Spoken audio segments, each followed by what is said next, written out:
The glass door slammed shut in my face with such force that the entire block in Beverly Hills must have heard it. Ashley, my oldest daughter, had just shut me out without a trace of compassion. I walked 2 miles to the second house, Michael's modern penthouse in downtown LA, who opened just a crack, handed me a crumpled $20 bill and pushed me away clumsily while muttering something about his business partners coming over. 2 children, 2 rejections, 2 stabs directly to the heart of a mother who had given them everything. But when I knocked on the 3rd door, the humblest one, the farthest from the affluent area, something was different. Emma opened, my youngest daughter, the nurse with the miserable salary that the whole family looks down on. But before we get into the story, please support us by liking and subscribing right now. I also want to say hi. Leave your name, city, and the word present in the comments. I want to know where you're listening from, even in faraway places. Let me take you to the beginning, to the exact moment when I decided to do this test, to the night when I understood that I had created monsters with my own money. It all started 3 weeks earlier in my office on the 22nd floor. My name is Margaret. For 34 years, I built a pharmaceutical empire that supplies the main drugstore chains across America and parts of Canada. When my husband died 10 years ago, everyone thought the company would collapse.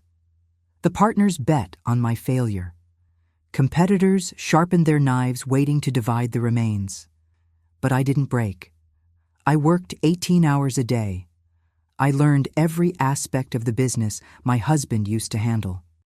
I negotiated with international suppliers, with difficult clients who didn't respect a woman in this industry. I swallowed humiliations that would have destroyed anyone. And I didn't just keep the company afloat, I multiplied it by 6. And you know who I did all that for? For my 3 children. To give them the life I never had, so they would never feel the bite of hunger like I felt as a child, so they would have opportunities. Education opens doors everywhere. Ashley studied at Yale.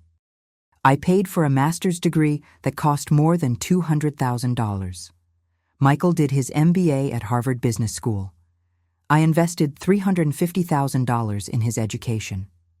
Emma, my youngest daughter, was the only one who chose a state university. She wanted to be a nurse. The other 2 mocked her for years because of that decision. I gave them everything: houses, cars, trips, connections. Every time they called, I opened the checkbook. Every time they had a problem, I solved it with money. I became a walking ATM for my own children. But that January night, sitting in my empty office, looking at the financial statements of the allowances I had given them over all these years, something broke inside me. I had just received 3 phone calls, all 3 the same day. Ashley wanted $150,000 to renovate her kitchen. Michael needed $180,000 to invest in a startup with a friend. And Emma, my Emma, only called to ask how I was feeling, if my blood pressure was okay. That difference hit me like a hammer. 2 children who only called when they needed money, 1 who called just to check on me. It was at that instant when I made the decision. I would do one final test. I would disappear, pretend to be bankrupt, on the street with nothing, and I would knock on their doors asking for shelter. I wanted to see who would open, who would be ashamed, who would remember that before being their source of money, I am their mother. I asked Robert, my trusted lawyer, to keep the secret. He tried to dissuade me. He told me it was too harsh, too risky for a 59-year-old woman. But I had already decided. I needed to know the truth. I needed to see their hearts naked without the disguise that money allowed them to wear. I stored my jewelry in the safe. I put on old clothes I found at a thrift store in downtown LA. A worn gray coat that smelled of mothballs, stained pants, shoes with peeling soles. I dirtied my hands with soil. I stopped washing my hair for 3 days. I tied my few belongings in a torn plastic bag. I looked at myself in the mirror and didn't recognize the woman looking back at me. I looked like a homeless person. I looked invisible. I looked exactly as I needed to look for this test to work. The plan was simple but brutal. I would walk to their houses, knock on their doors, tell them I had lost everything, that I needed a place to sleep. Just that, nothing more. And I would observe. I would observe their reactions, their words, their gestures. The truth always rises to the surface when people don't have time to rehearse their lies. Robert got me a burner phone. He told me to call him if something went wrong, that there would always be a car waiting 2 blocks away, that the security team would be watching from a distance. But I wasn't going to call. This had to be real. It had to hurt. It had to be authentic, because only in true pain is the true character of people revealed. The first night I left my penthouse, I left behind the warmth, the silk sheets, the panoramic view of the illuminated city. I went down 22 floors and walked out onto the street. The February cold received me like a slap. There was no turning back. I walked for hours, my feet filled with blisters, the plastic bag broke, and I had to carry my things in my arms. People avoided me on the sidewalks. Some looked at me with pity, others with contempt. Most simply ignored me as if I were part of the urban furniture. I spent the night at Union Station. The smell of urine and desperation stuck to my clothes. A woman shared a piece of stale bread with me. She told me she had been on the street for 5 years, that her children had forgotten her. While she talked, I thought, will I be like this in a few years if I don't do something now? On the 4th day, I was ready. Dirty, hungry, cold to the bone, but ready. I knew exactly what I was going to do. First, I would go to Ashley's house, then to Michael's, and finally to Emma and David's small house. I didn't know what I would find, but I was about to discover it. Ashley's mansion gleamed like an obscene jewel in the middle of the most exclusive neighborhood in Beverly Hills. Gardens trimmed with millimeter precision, an Italian marble fountain at the entrance. I recognized every detail because I had paid the down payment on that property. $3 million that I took from my personal savings when she got married 7 years ago. I stopped in front of the electronic gate. My legs were trembling, not just from having slept 4 days on park benches, but from what I was about to do. I pressed the intercom button. I heard the buzz, then silence. I pressed again. Ashley's voice came out metallic through the speaker. She didn't even bother to ask who it was. She said in a bored tone that she wasn't buying anything at the door. I told her it was me, her mother. There was a long pause, too long. Then I heard the click of the gate opening just a few inches. I pushed the gate and walked down the stone path that I myself had helped design. Every step was a painful irony. The main door opened before I arrived. Ashley appeared in the doorway, but she didn't come out. She stayed there blocking the entrance with her body, as if I were an annoying door-to-door saleswoman. She was wearing a salmon-colored athletic outfit that probably cost more than what many people earn in a month. Her hair was perfectly styled, her nails freshly done. Everything about her screamed money, comfort, superficiality. She looked me up and down with an expression I'll never forget. It wasn't concern. It was disgust. "Mom," she finally said, dragging the word as if it burned her tongue. "What are you doing here like this?" She didn't ask it. She stated it as if my presence was an annoyance that needed an immediate explanation. I told her the truth I had prepared, that I had lost everything, that the company had gone bankrupt, that creditors had taken the house, that I had been on the street for 4 days, that I just needed a place to sleep while I figured out how to resolve my situation. My own daughter listened to me without moving a single facial muscle. When I finished speaking, she looked over my shoulder toward the neighboring houses. She was more worried about who might see me standing at her entrance than what I had just told her. That gesture pierced me like a rusty knife. "Mom, this isn't a good time," she said, lowering her voice. "Brandon has an important dinner with partners from the firm tonight. I can't deal with this type of situation right now." Situation.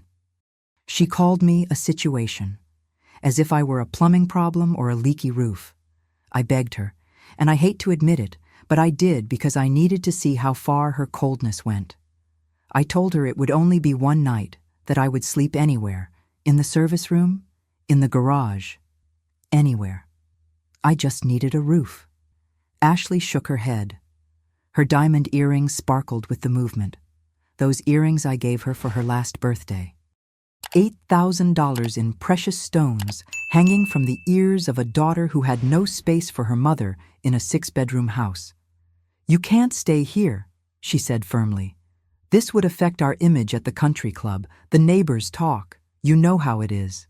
Besides, if you're really in financial trouble, the last thing you need is to be surrounded by people who are going to judge you. It's for your own good, Mom. For your own good." She wrapped her rejection in a layer of false concern, reversed maternal concern, as if she were doing me a favor by slamming the door in my face. I tried to take a step forward. She took one back and closed the door until leaving only a crack. "There are shelters," she said. "Charity organizations. I'm sure you'll find something. And when you sort out your situation, when things get better, we'll talk. But right now, I can't help you. I'm sorry." She wasn't sorry. That was the most horrible thing. Her voice didn't have a trace of genuine pain. She was just in a hurry to end that uncomfortable conversation and return to her perfect world of appearances and superficiality. "Ashley," I said, using her full name. "Please, I'm your mother. I changed your diapers. I taught you to walk. I paid for your education, your wedding, this house. Everything you have came from me." Her face hardened. And there I saw something that froze my blood more than any night on the street. I saw resentment, as if everything I did for her was a debt that suffocated her, as if my mother's love was an unbearable burden she had been waiting years to drop. "Exactly, Mom," she said with venom in every syllable. "You gave everything. You were always giving, controlling, deciding. Now that you have nothing, you expect me to give you back everything as if it were an investment. Well, it doesn't work that way. I have my own life, my own responsibilities. I can't carry your financial mistakes." The door slammed shut with a dry sound.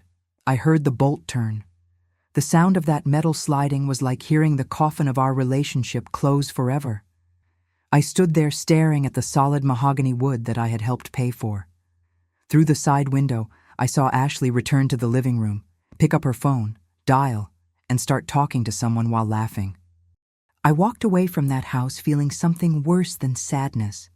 I felt emptiness, as if a part of me had stayed on the other side of that closed door. The daughter I raised, the girl who hugged me when she had nightmares, the young woman who cried on my shoulder when her first boyfriend left her, no longer existed. She had been replaced by this cold woman who valued the opinion of her neighbors more than her own mother's well-being. Friends, every story I tell you is released every day. But YouTube will only show them to you if you tap the red subscribe button. Please do it now while I'm speaking. Tap subscribe, turn on notifications, and you'll never miss a story. Have you done it yet? Thank you. I walked a little over 2 miles until I reached downtown LA where Michael lived. My feet bled inside my broken shoes. Hunger made me see black spots every time I moved my head too fast, but I kept going because I needed to complete this test. I needed to know if all my children were the same or if there was still some humanity left in any of them. Michael's house was more modern than Ashley's, all glass and steel. Minimalist, cold like him. I rang the doorbell and waited. This time there was no delay. Michael opened the door almost immediately, as if he were expecting a delivery or something. His expression upon seeing me was one of genuine surprise. "Mom," he exclaimed, "what happened to you?" He seemed concerned. His eyes scanned my dirty clothes, my greasy hair, the torn bag I was carrying. He took a step toward me, and I thought maybe he would hug me. He didn't. Instead, he quickly looked to both sides of the street, just like Ashley. The same concern for appearances, the same fear that someone would see him with me. "Come in quick," he said, making me enter, but immediately closing the door behind me, as if hiding evidence of a crime. I stayed in the foyer. He didn't invite me to go further inside. He kept his distance, as if my poverty were contagious. "What happened?" he repeated. "Where have you been? Why didn't you call?" I told him the same story. bankruptcy, losses, street, need for temporary shelter. Michael listened to me with his arms crossed. I saw his mind working. I saw the calculations forming behind his eyes. He wasn't thinking about how to help me. He was thinking about how to get rid of me in the quickest and least problematic way possible. When I finished speaking, he sighed. A long, tired sigh, as if I were a difficult patient in his business office, and not his mother.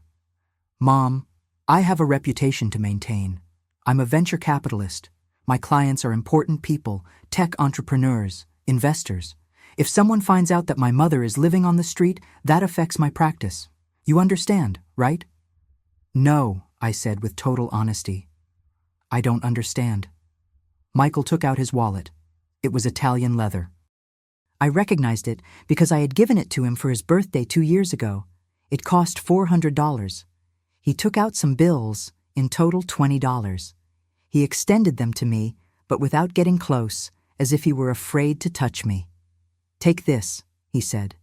Go to a cheap motel, rest, take a shower. When you're presentable, we can talk about how to resolve your situation, but you can't stay here. I have investor meetings all week. I need focus. I can't have this distraction. Distraction. His homeless mother was a distraction. I didn't take the money. I stood there looking directly into his eyes, searching for some trace of the boy who ran into my arms when I came home from work. The boy who told me that when he grew up, he would buy me a huge house so I would never have to work so hard. That boy had died at some point, and I hadn't even noticed the funeral. Michael, I said with a broken voice, I spent entire nights studying with you for your business exams. I brought you coffee at 3 a.m. when you stayed up late reviewing. When you couldn't afford the books that cost $300 each, I sold my jewelry to buy them for you. And now you offer me $20 and call me a distraction. He tightened his jaw. The bills were still extended between us like a physical barrier. Mom, it's not personal, he said, with that clinical voice he probably used to give bad news to failed entrepreneurs. It's just that right now I'm not in a position to help you as you need. I have my own family to maintain, my own expenses. I can't simply carry another person. Another person. That's what I was to him. Another person, not his mother, not the woman who sacrificed her own dreams to finance his. Just another person who needed something from him and made him uncomfortable. I took the $20. Not because I needed them, but because I wanted to see if even that pathetic gesture awakened in him some type of emotion. Nothing. His face remained neutral, professional, distant, as if he had just completed an unpleasant but necessary business transaction. Now I need you to leave, he said, pointing to the door. Seriously, Mom, I have to get up early. I can't be dealing with this right now. When you stabilize, call me, and we'll see what can be done. But you have to understand that I also have my limits. He put his hand on my shoulder, not with affection, but firmly. He was guiding me toward the exit. He was literally pushing me out of his life. When we got to the door, he opened it and indicated that I should leave. The cold night air hit me again. Take care, he said. And sincerely, Mom, you should have been more careful with your investments. At your age, you should have everything secured. This shouldn't be happening. He was blaming me. He was telling me this was my fault, that if I was on the street, it was because I had been irresponsible. The son whose $350,000 education I had paid for was giving me lessons in financial management while throwing me out of his house. The door closed. This time, I didn't hear the bolt, because Michael had already disappeared inside his house before I finished going down the porch steps. He didn't even stay to make sure I left safely. He simply closed and left. I stood under the yellowish light of the garden lamp. The $20 were crumpled in my hand. I looked at them as if they were poison. That dirty paper was what my relationship with my son was worth. $20, less than what he surely spent on any random lunch. I put the money in my pocket. I would use it later. Not for me, but to remind myself that this had happened, that it was real, that my 2 older children had rejected me the same day without blinking. 2 closed doors, 2 lost children. I had one left. Emma, my youngest daughter. The one who chose to be a nurse when everyone told her it was a waste of talent. The one who married David, a guy from a humble family who worked as an auto mechanic when they met. The one the whole family looked at with pity mixed with contempt. I have to confess something that shames me. I had also looked down on them. Not openly, but inside. When Emma introduced me to David, I expected more. I expected a young man from a good family. I expected useful connections. I expected someone who would elevate my daughter's status, not someone who would keep her in economic mediocrity. At family gatherings, Ashley and Michael made hurtful comments. They said things like, "What a shame Emma settled for so little," and "Imagine if she had met someone with ambition." And I didn't defend them. I stayed silent. I let those poisonous words float in the air without contradicting them. Emma always noticed. I saw how her smile got smaller every time Ashley talked about her trips to Paris, or when Michael mentioned his millionaire clients. I saw how David squeezed her hand under the table, giving her strength in silence. And I looked the other way. Now, walking toward their small house in a working-class neighborhood in Long Beach, far from my other children's mansions, I felt the weight of my own hypocrisy. I had judged David for not having money. I had considered him insufficient, and she probably knew it. Probably every time she saw me, she could feel my silent disappointment. Emma and David's house was a modest 1-story construction. Cream-colored paint peeling in some parts, a small garden with flowers that Emma evidently cared for with her own hands, a wooden fence that needed repair. Everything was simple, humble, honest. There was no electronic gate, no intercom, just a wooden door with a simple doorbell. I pressed the button and heard the sound inside. I heard steps. The door opened. Emma appeared in front of me. She was wearing her navy blue nurse uniform. She had just arrived from her shift. Her hair pulled back in a simple ponytail, no makeup, no jewelry, except her wedding ring, a thin silver band that surely cost less than $500 when they bought it. Her eyes opened wide when she saw me. "Mom!" she exclaimed, using a tone I hadn't heard in the other two. It wasn't annoyed surprise. It was genuine concern. "My God, what happened to you?" Without waiting for an answer, she took my arm and pulled me inside. The warmth of the house enveloped me. It smelled like homemade food, like freshly made beans, like a real home. "David!" she shouted toward the interior. "Come quick, it's my mom!" David appeared from what seemed to be the kitchen. He was wearing a simple gray shirt and old jeans. When he saw me, his face went through a rainbow of emotions. Surprise, concern, pain, and something else I didn't see in Ashley's or Michael's faces. Genuine love. "Mrs. Margaret," he said, running toward me. "What happened? Are you hurt? Where have you been?"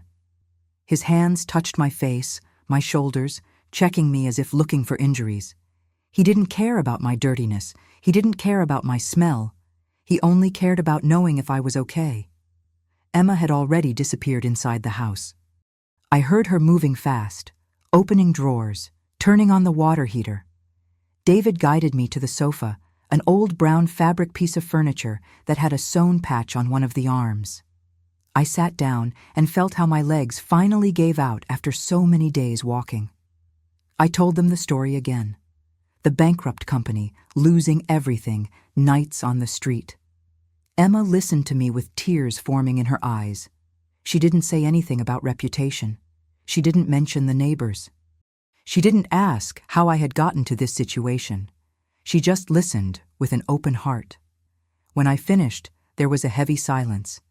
Then Emma spoke. "You're staying here, Mom," she said firmly. "It's not negotiable. This is your home now." David nodded immediately. "Of course. There's always space for you here." "But you don't have space," I protested weakly, although my heart was already exploding with an emotion I didn't know how to name. "You only have one bedroom." "We'll sleep in the living room," said Emma without hesitating. "You stay with the bed." "No, we're going to discuss this," I insisted. "I can sleep in the living room. You need privacy." David knelt in front of me. His brown eyes looked at me with a warmth I didn't deserve. "Mrs. Margaret," he said softly, "you're Emma's mom. You're family. Family doesn't sleep on the sofa when there's a bed available. Please, let us do this for you." That "let us do this for you" destroyed me. My other children had offered me money and excuses. This couple, who barely had anything, was offering me everything they had, without conditions, without reproaches. If you want to know how this story ends and discover many more, hit the red subscribe button. It's free, and it helps me a lot. I bathed in their small bathroom with old tiles and a patched shower curtain. The hot water fell on my dirty skin, and there I cried where no one could see me. I wasn't crying for the days on the street. I was crying for the years I had wasted valuing the wrong things. I was crying because my 2 older children, to whom I gave castles, closed the door on me. And my youngest daughter, who lived in this humble house, opened it wide. When I came out of the bathroom, Emma had put clean clothes on the bed. They were hers. Gray sweatpants and a light brown hoodie. They were big on me because Emma was taller, but they smelled like cheap fabric softener and true care. On the small table that barely fit between the living room and kitchen, a plate of food was waiting for me. Homemade vegetable soup, warm tortillas, a glass of water. Nothing elaborate, nothing expensive, but made with love and served with dignity. Emma and David sat with me. They didn't look at me with pity while I ate. They talked about normal things. David told about a customer whose car he repaired that day. Emma talked about a patient at the hospital who had finally improved. They treated me like a person, not like a tragedy. After dinner, while Emma picked up the dishes, I heard David tell her to accompany him to the kitchen. They thought I couldn't hear them, but the thin walls kept no secrets. I sat on the sofa pretending to watch their old TV, but every fiber of my being was concentrated on their conversation. "We don't have money to support 3 people, whispered David. "The salary barely covers us 2. "I know," responded Emma calmly. "I already thought about it." There was silence. Then I heard a drawer opening. "We can pawn my ring," said Emma. "I don't really need it. It's just a symbol. Our marriage doesn't depend on a piece of metal." My heart stopped. They were talking about pawning her wedding ring, the only jewelry she had, for me. "And mine too," said David. "But that ring means something to you." "It means we love each other," responded Emma. "And we'll keep loving each other with or without them. My mom needs us now. That's more important. Tomorrow I'll go to the pawn shop," she added. "Maybe they'll give us about $300. With that, we buy groceries, and we'll see how we continue." $300. That's all their rings would be worth at a pawn shop. And they were willing to hand them over without thinking twice. Meanwhile, Ashley wore $8,000 earrings and wouldn't let me into her house. Michael had millionaire investments and gave me $20 as if it were a great charity. "I love you," I heard David say with a broken voice. "Nothing," responded Emma tenderly. "It's about doing what's right. Your mom raised you, educated you. Now it's our turn to take care of her. That's how real families work." I closed my eyes tightly. Tears ran down my cheeks uncontrollably. This woman whom I had looked at with contempt, who worked double shifts at the hospital because a nurse's salary wasn't enough, was the only person in the world who understood the true meaning of family. They returned to the living room. I dried my tears quickly and pretended to be concentrated on the news. Emma brought me a hand-knitted blanket, mustard-colored. "It's from my grandma," she said while arranging it over my legs. "It always kept me warm. I hope it does for you too." That night, despite my protests, they took me to the bedroom. It was a small room with a queen bed, an old closet, and a dresser with peeling paint. The sheets were white cotton, washed so many times they felt soft as silk. On the nightstand there was a photo of their wedding. David in a clearly borrowed suit, Emma in a simple white dress she surely bought at some cheap store. Both smiling with a happiness so pure it hurt to look at it. "Rest, Mom," said Emma, kissing my forehead like when she was a child.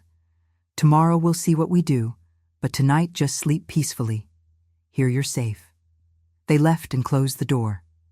I stayed alone in that room that smelled like cheap lavender and hope. I lay down in the only bed that couple had, and they were giving it to me without reservations. I couldn't sleep. Every time I closed my eyes, I saw Ashley's face closing the gate on me.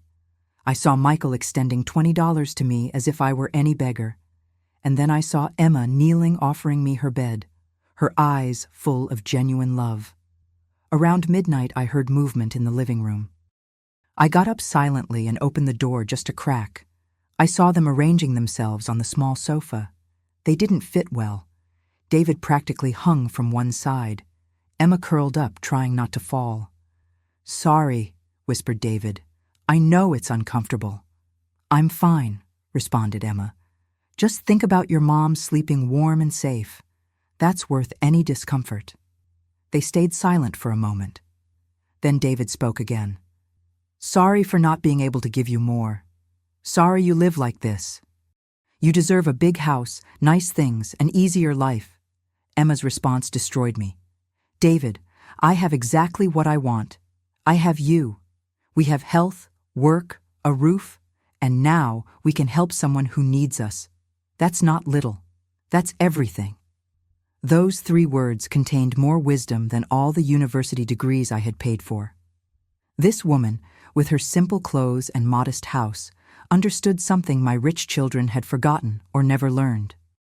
That true wealth isn't measured in money, but in the capacity to give when you have nothing. I returned to bed. This time I cried hard, muffling the sound in the pillow so they wouldn't hear me. I cried for the years I spent building an empire for children who valued nothing but money.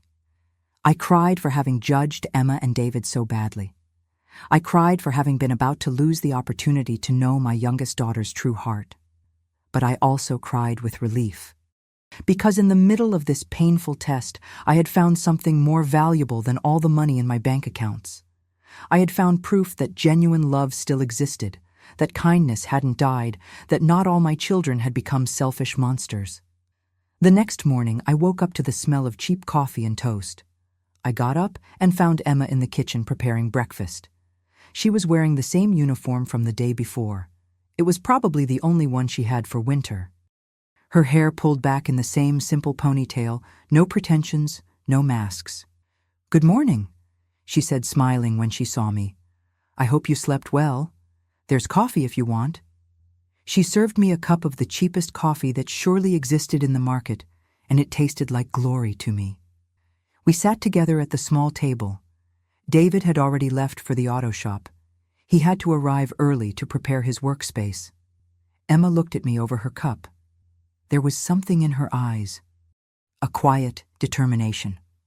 "Mom, I want you to know that as long as you need to be here, this is your home. It doesn't matter how long it is, a month, a year, whatever. We're not going to throw you out." Her words were so different from Ashley's and Michael's that they almost didn't seem like the same language. "I appreciate it," I managed to say, "but I can't take your bedroom indefinitely." "You're not taking it from us," she responded. "We're sharing it. That's how it works when someone is in trouble. We share what we have." She looked at me directly in the eyes. "I know I was never enough for you," she said, with a brutal honesty that pierced me. "I know you wanted more for me. A husband with money, with connections, with university degrees. I'm just a woman who works at a hospital and takes care of flowers." "Emma," I started to say, but she raised her hand. "It's okay," she continued. "I understand. But I want you to know something. I love your son more than I've loved anything in my life, and even though we'll never have a lot of money, even though we'll never live in a mansion, I'm going to make sure he knows every day that he's loved, valued, and respected. And now you too." Her words broke me completely. All the facade I had maintained during those days came down like a rotten building. I started crying right there, at that tiny table, drinking cheap coffee in a chipped cup. I cried like I hadn't cried in decades. Emma got up and hugged me. She didn't say anything. She didn't try to console me with empty words. She simply held me while I fell apart. Her sweater absorbed my tears, and she let me feel everything I needed to feel. When I could finally speak, I told her the truth. You were right. I never thought you were enough. I looked at you and saw poverty. I saw limitations. I saw everything you weren't instead of seeing everything you are. And I was so deeply wrong that it shames me. Emma cleared her throat and looked at me with those brown eyes full of a maturity I didn't have despite my 59 years. People make mistakes, she said simply. What matters is what we do after we realize it. She took my hands between hers. They were rough from work. She had short nails, unpainted, with traces of dirt underneath from having been in the garden. Working hands, honest hands, hands worth more than all of Ashley's perfect manicures. I want you to know something, I continued. When all this is over, when I resolve my situation, I'm going to compensate you for everything. I promise. She shook her head gently. I don't want compensation, Mom. We're not keeping score. We're being family. That again. That word. Family. Jessica and Michael had used it as an excuse when they needed money. Your family, they said. You're our mother, they argued when they wanted something. But when I needed them, that same word disappeared from their vocabulary. Emma used that word differently. For her, family meant responsibility. It meant sacrifice. It meant opening doors instead of closing them. I spent the day helping around the house. Emma worked cleaning at the hospital in the afternoons, and before leaving, she left me a list of simple things I could do. Fold clothes, wash dishes, sweep. Tasks I hadn't done in years because I always had employees. There was something deeply humbling and at the same time liberating about scrubbing that small kitchen. My hands, accustomed to signing millionaire checks and contracts, now scrubbed old pots with a worn sponge. And with each movement, I felt like I was cleaning something more than dirty dishes. I was cleaning years of arrogance. At 5:30 in the morning, I woke up before dawn. The burner phone Robert had given me was hidden in the inner pocket of my old coat. I took it out with trembling hands. I dialed the number I had memorized. Robert answered on the second ring. Margaret, he said, with a sleepy but alert voice. Are you okay? I'm fine, I whispered, so as not to wake Emma and David. It's time. Come at 10 in the morning. Bring the documents. Bring security. Everything as we planned. Are you sure? He asked. Once we do this, there's no turning back. I'm more sure than I've ever been about anything in my life. See you at 10. I hung up and put the phone away. In a few hours, everything would change. The mask would fall, and I would have to face the consequences of what I had discovered. Exactly at 10 in the morning, we heard vehicles stop outside. Robert got out of the first one, along with his assistant. From the second one, 4 men from the security team got out dressed in formal suits. The contrast was absurd.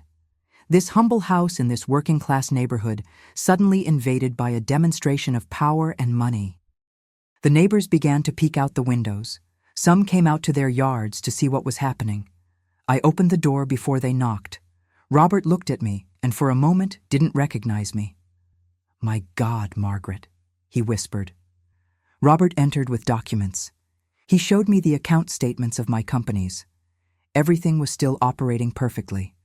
There was no bankruptcy, no losses. Everything was fabricated. Emma looked at the numbers in the documents. Her eyes opened wider and wider. Mom, she whispered, these numbers are real? They are, confirmed Robert. Your mother is one of the wealthiest women in the country, and she pretended to be bankrupt to test her children. David brought his hand to his mouth. We were willing to pawn our rings, he said almost voicelessly, and you could have bought 1,000 rings without even noticing. Precisely for that, I responded, because you would have pawned your rings while my other children didn't even open the door. Robert took out more documents. I contacted Ashley and Michael this morning. I informed them there was new information about your situation and they should come here at 11. Both confirmed they'd come. At 10:55, Ashley arrived. Her white Mercedes gleamed obscenely on that street full of modest cars. 2 minutes later, Michael arrived. His gray Audi stopped behind Ashley's Mercedes. They met on the sidewalk in front of Emma's house with evident contempt for the neighborhood.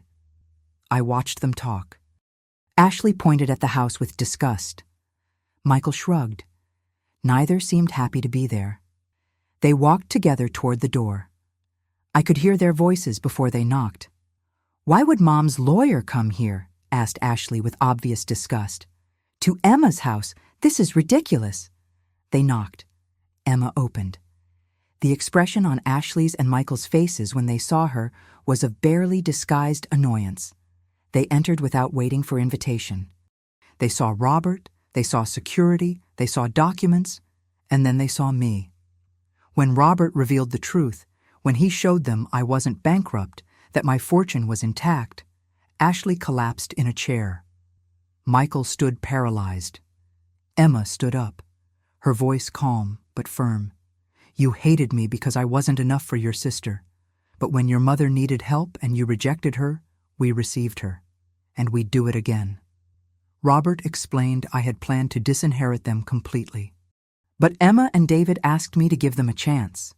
I established conditions, family therapy, community service with homeless people, real apologies, genuine time together. If they failed in 3 years, they'd be automatically eliminated. I don't know if their apologies were genuine or fear. Time would tell. But what I do know is this: money buys many things, but it doesn't buy doors that open when you need them most. It doesn't buy hands that hold you when you fall. It doesn't buy unconditional love. Those things only come from the heart. And the only hearts big enough were in this humble house in Long Beach. If you enjoyed this story, click subscribe and tell me in the comments what part impressed you. There's more tomorrow. See you there. This narrative has the sole purpose of inspiring reflection on family relationships, the importance of emotional honesty, forgiveness, and the value of time. It should not be interpreted as medical, psychological, or any other type of professional advice. If you are facing a serious illness, family conflicts, or difficult emotional situations, seek support from qualified professionals such as doctors, therapists, or counselors. This content is appropriate for all audiences and complies with YouTube's family content guidelines.